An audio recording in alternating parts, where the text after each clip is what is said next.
Hello and welcome to the Final 30. I am Zac Romero. Now this is a show where I will watch the final 30 minutes of a random B movie that I don't know anything about, and then I will decide after that 30 minutes if I want to start from the beginning or if we need to go wash my eyes out with bleach. Our first experiment is 1978's Absolution starring Richard Burton.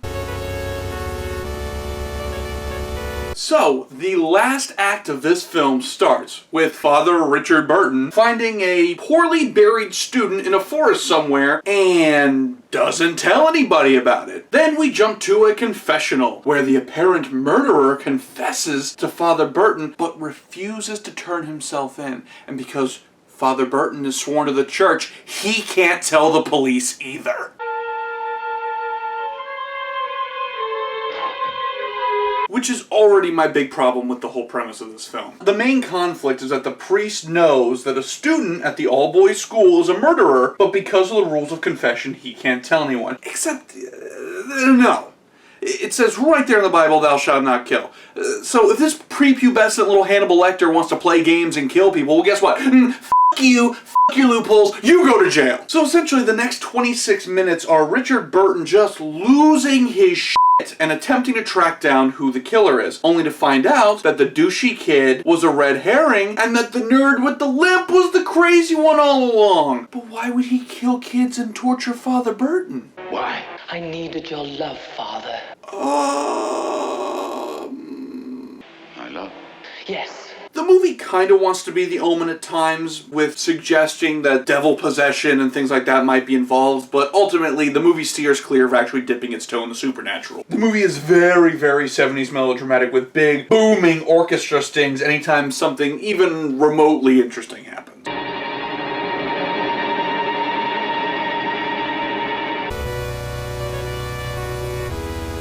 Priest kills a kid. Like, just bludgeons this kid to death out of nowhere, and it's awesome.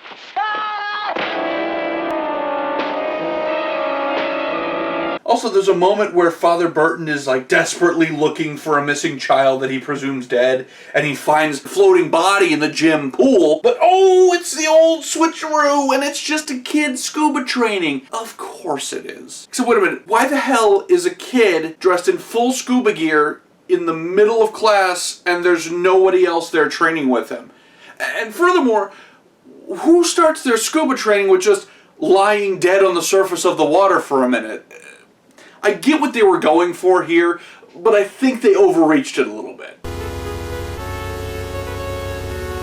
Not really. I'm fairly confident I caught the very best moments in the portion that I watched. The fact that the big confessional reveal happens, what, an hour, 4 minutes in? So that leaves 60 minutes of just sort of faffing about until we get serious at the end?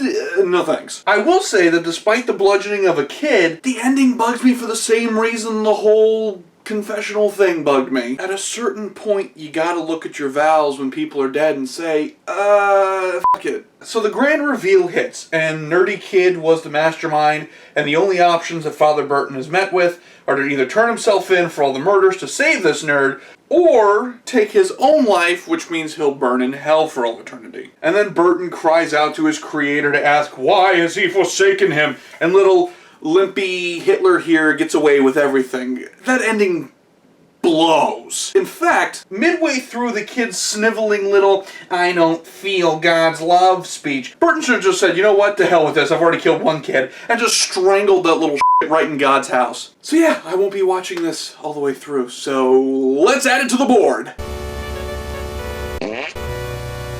Well, one film spoiled, 99 more to go. Thank you for joining me on the Final 30. I'm Zac Romero.